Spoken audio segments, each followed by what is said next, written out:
Sir, sino po sila, sir? Bali, Benzi B. Mendoza. Okay, Boss Benzi, anong auto itong dala natin, Boss Benzi?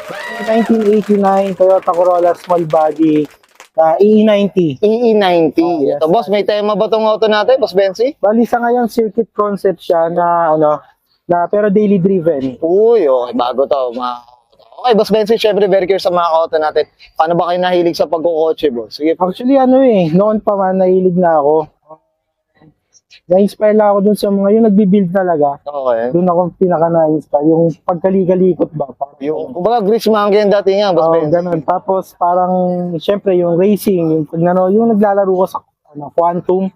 Iba yung adrenaline, boss, eh, no? Initial D yung datingan, ganun. Yo, okay. Usapang racing tayo mga auto. Boss Benzi, syempre di sa auto culture, okay lang po ba? Check natin interior, exterior, tsaka engine bay. Okay na, boss? Pwedeng. Malaban si Boss Benzi, so tara, check na.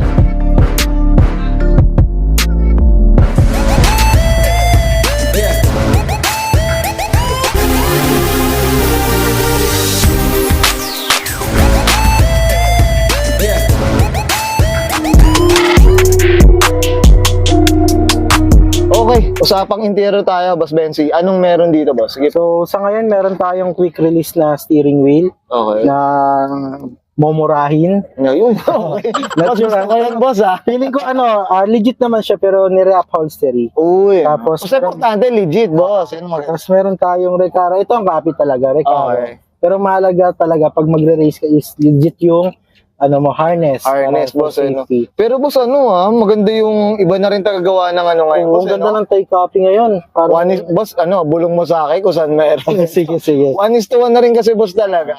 Tapos, ito, kakapalit ko lang nung ceiling. Binili na siya. Para mas malamig pa rin kasi kahit circuit concept, daily pa rin siya. Uy, Tapos meron tayong tri-gauge dito. Okay. Tapos naka-head unit na tayo. Tapos ito yung pang-monitor natin for RPM. Lalo't nung nasa bugan ako, ito yung pag nagbe-break-in ako, kailangan ko nung RPM na counting. Okay. So, meron na tayo sa likod. Delete na yung upuan. Ayan. Hanggang dun sa dulo, delete na siya. Meron tayo ngayong Monkey bars, boss. monkey bars o Monkey bars. harness bars. Harness bar. Alin sa dalawang Tapos, yun lang sa ngayon. Long packet. Para kailangan natin yung daily. Ang linis, boss, no? Pero kahit pinang-re-racing, kasi minsan pag racing talaga, parang bara-bara na minsan. Bara-bara. Actually, may tulong din to, feeling ko kasi kaya hindi lumulugot yung kaha, may suporta ng bakal. Kaya hindi nagto-twist. Yan mga iba rin taga-harness bar, nakakalakas ang dating yan, boss, no? At saka very helpful din talaga pag naglalaro ka rin, boss. Yes. Tapos, sa ngayon, di pa siya na-itrack ulit dahil nga nasa bugan. Pero yung previous owner, ang alam ko, na-itrack na niya to. Pero marami na tayong binago lalo sa IG. Mamaya papakita ko. Yan, excited Tapos tayo. dito sa may, fresh pa rin siya. So, kahit na circuit, dapat medyo maalaga pa din tayo pag-irat man. So, Tsaka maganda, boss, pinade-daily mo rin talaga. sir. Daily workhorse talaga, sir. Bulacan to QC. Grabe. Talagang sagad, boss. No? Yes, sir. Okay, Boss Benzi, okay na tayo sa interior. Okay. Check natin labas. Okay Sige, na po. sir. So, Let's go. tara.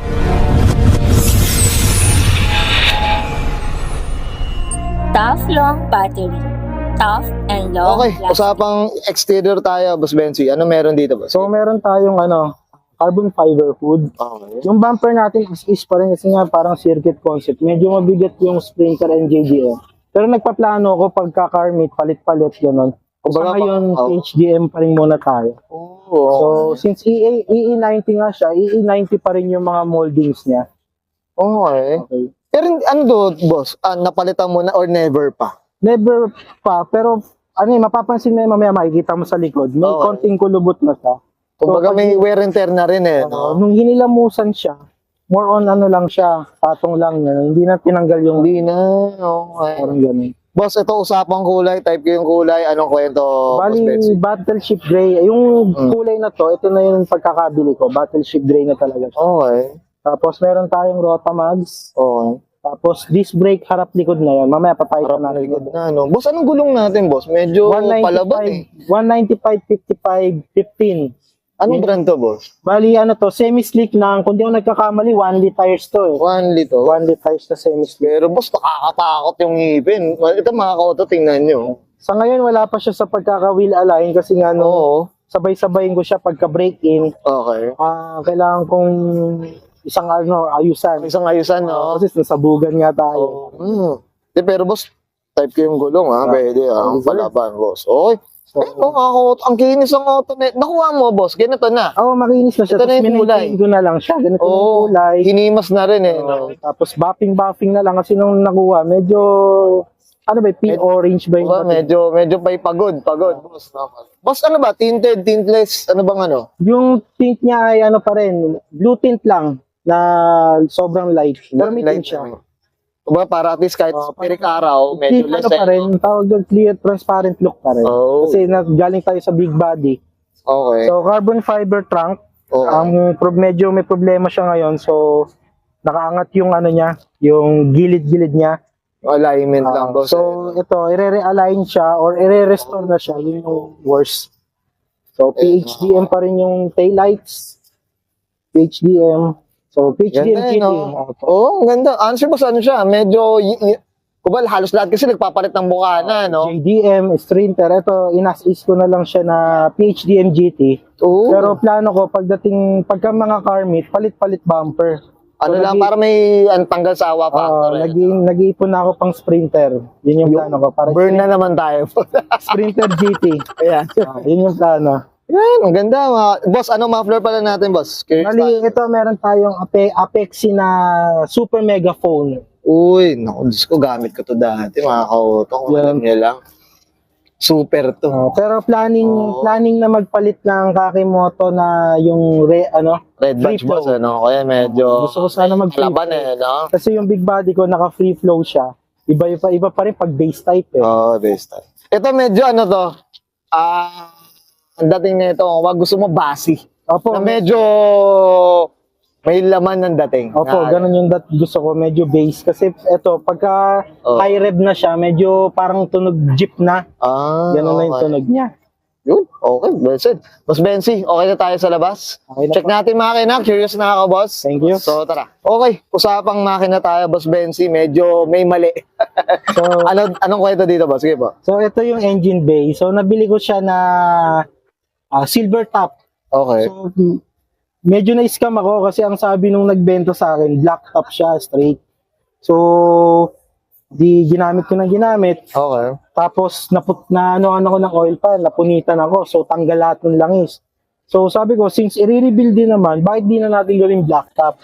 So, bottom end, may pagka-silver top pa rin. Pero, majority naka-black top na tayo. Okay. So, full exhaust. Tapos, kaso wala siyang flexi sa ngayon. Ngayon, may tama yung oxy sensor niya. Kaya medyo nagpa-popcorn. Diba? Parang ups and downs. Yung sa akin, popcorn talaga. Nag-over rev. Tapos, meron na tayo ditong BC coil overs. Okay.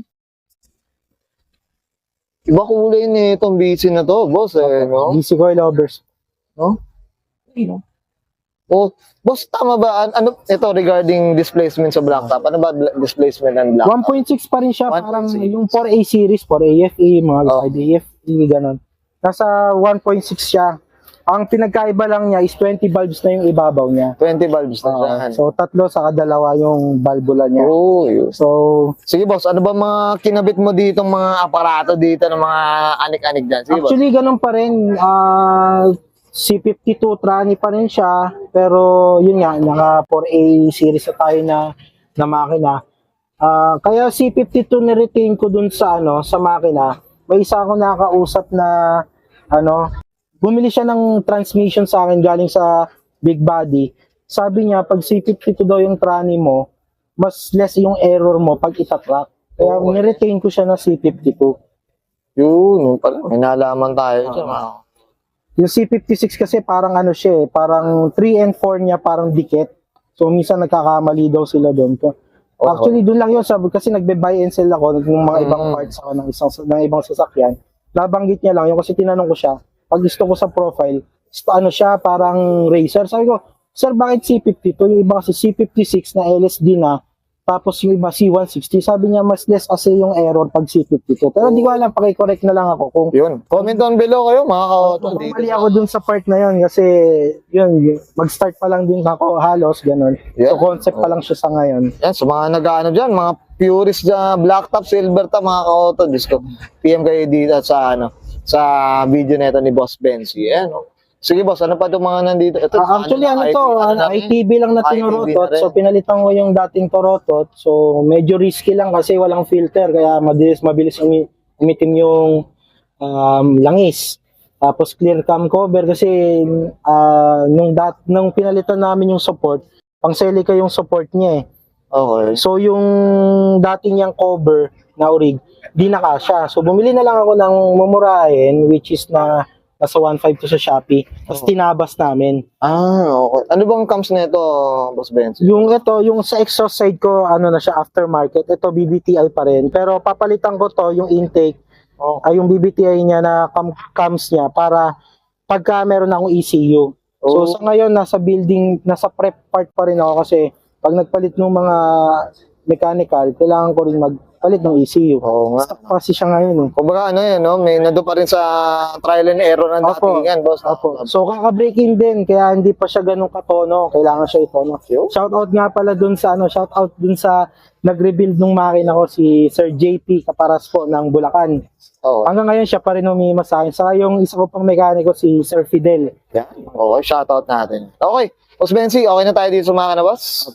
Yan, thank you. Okay, guys, nakita natin interior, exterior, engine bay. Siyempre, usapang ano tayo?